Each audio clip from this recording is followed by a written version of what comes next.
Hello everyone and welcome to crush mathematics. Continue करेंगे अपना class 9 का चैप्टर 6 लाइंस एंड एंगल्स। आज हम पढ़ने वाले हैं टाइप्स ऑफ एंगल्स, जो आपको हेल्प करेगा एनसीईआरटी के एक्सरसाइज 6.1 को करने के लिए। तो बिना देरी करे स्टार्ट करते हैं।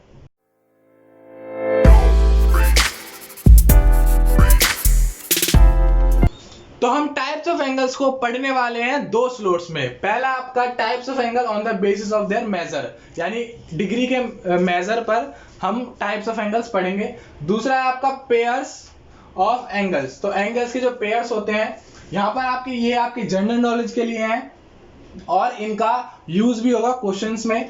यहाँ पर जो आपके सामने लिखे हुए हैं लीनियर पेयर ऑफ एंगल्स और वर्टिकली अपोजिट एंगल, इनके ऊपर स्पेशली क्वेश्चंस बनते हैं। ठीक है, तो बिना देरी करे स्टार्ट करते हैं। तो पहले बात करते हैं जीरो एंगल्स की। तो जैसा मैंने आपको बताया था, एक एंगल होता क्या है, तो जब एक कॉमन पॉइंट से दो रेज या फिर दो लाइन सेगमेंट निकले तो उनके बीच का जो डिस्टेंस होता है उसे बोलते हैं हम एंगल। ठीक है, जहां पर होती है आर्म्स और वर्टेक्स। ठीक है, तो यहां पर भी दो आर्म्स मीट करके वर्टेक्स बनाए, वहां पर आपका एंगल बनेगा ही बनेगा। ठीक है, अब बात करते हैं जीरो एंगल की। जीरो एंगल यानी जीरो डिस्टेंस। तो मान लो ये मेरे पास दो रेज है सेम पॉइंट से। ठीक है, अब ये यहाँ पर इनके ये मतलब दूसरी रे मूव नहीं की, यहीं पर है, यानी इनके बीच का जो डिस्टेंस है वो क्या है, जीरो। इनके बीच का डिस्टेंस है जीरो। अगर हम ऐसे भी बात करें तो यहाँ पर इनके बीच में कुछ डिस्टेंस है, लेकिन अब इनके बीच में डिस्टेंस है जीरो।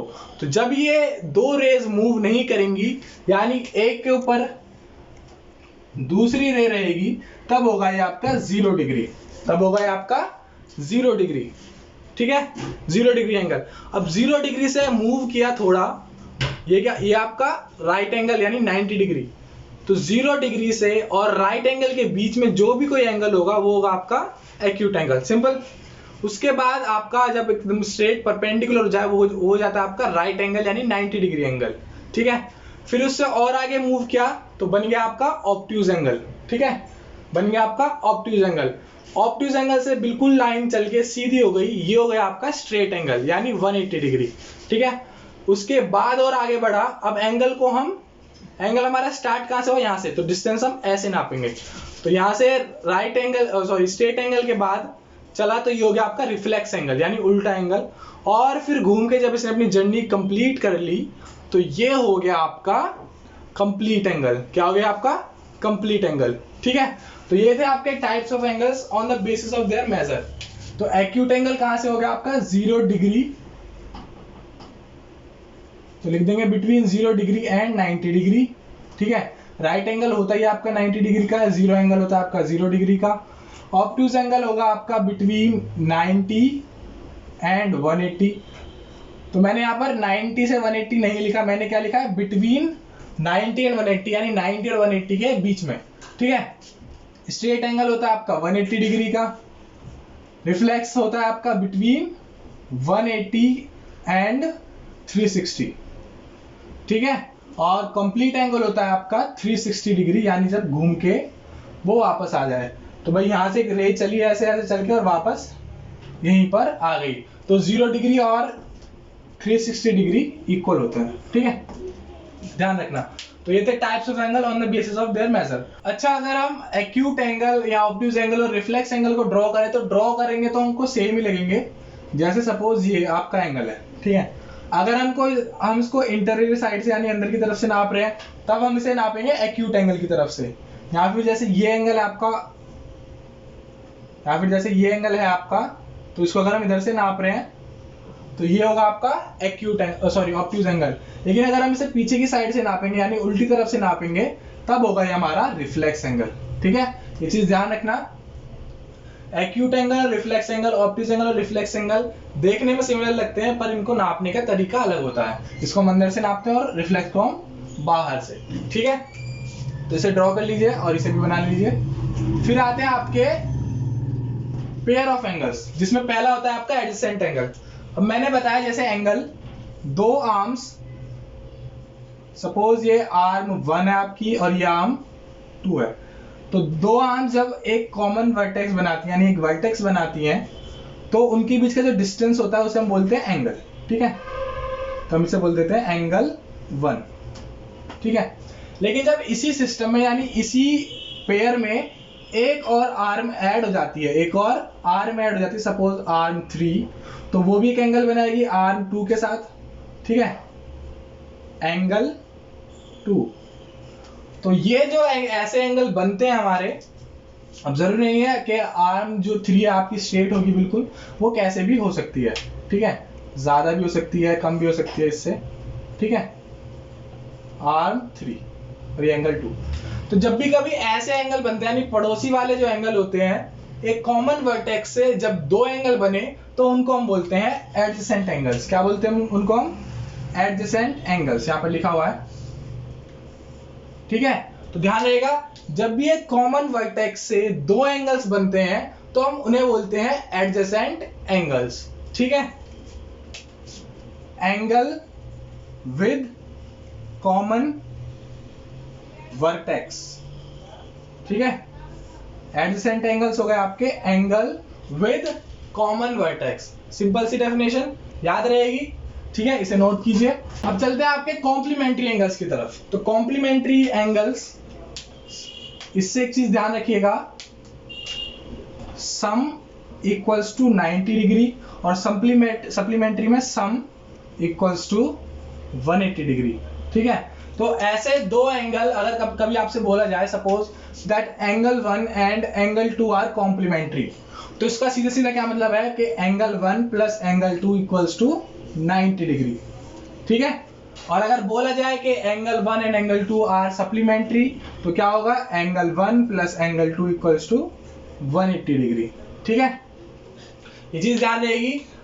अब ऐसे जो पेयर्स होते हैं वो आपके एडजेसेंट एंगल्स में भी बन सकते हैं और एज अ हिंट आपको दो अलग अलग एंगल्स में भी ये लोग दे सकते हैं, ठीक है। यानी एडजेसेंट पेयर में भी आपको कॉम्प्लीमेंट्री और सप्लीमेंट्री का यूज मिल जाएगा और अलग अलग एंगल्स में भी कॉम्प्लीमेंट्री और सप्लीमेंट्री को देखने को मिलेगा, ठीक है। तो बस ध्यान रखना है, कॉम्प्लीमेंट्री मतलब सम इक्वल्स टू 90 डिग्री और सप्लीमेंट्री मतलब सम इक्वल्स टू 180 डिग्री, ठीक है, इसे नोट कीजिए। और अब चलते हैं आपके important topic linear pair of angles.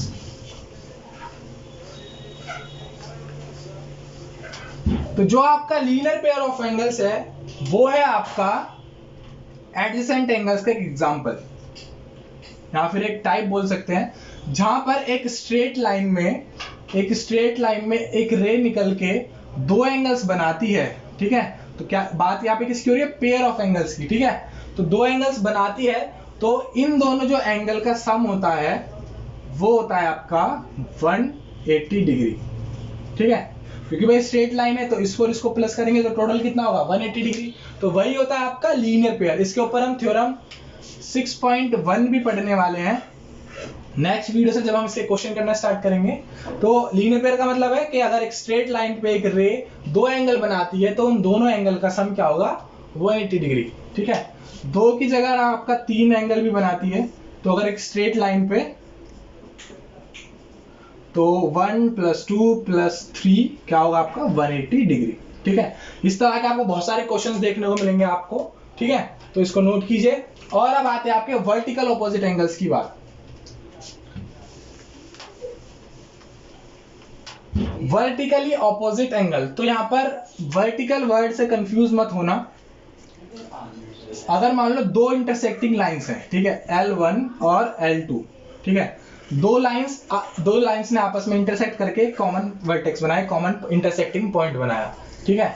तो भाई ये दो आर्म्स है और एक वर्टेक्स है, तो यहां पर एक एंगल बनेगा एंगल 1, यहां पर एक एंगल बनेगा एंगल 2, यहां पर एक एंगल बनेगा एंगल 3 और यहां पर एक एंगल बनेगा एंगल 4, ठीक है।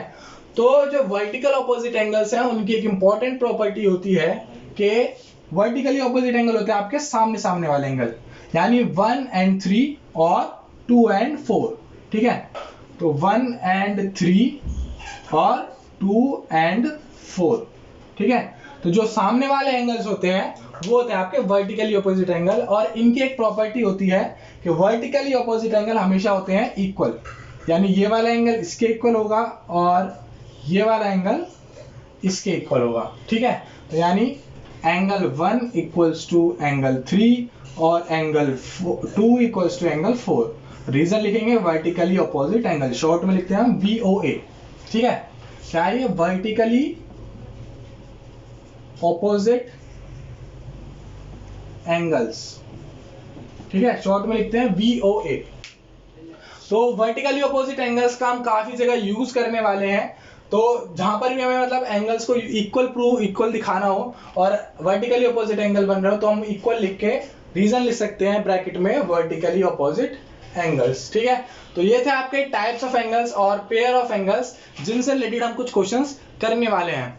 इनको नोट कीजिए और नेक्स्ट वीडियो से हम स्टार्ट कर देंगे लीनियर पेयर ऑफ एंगल्स के ऊपर क्वेश्चंस।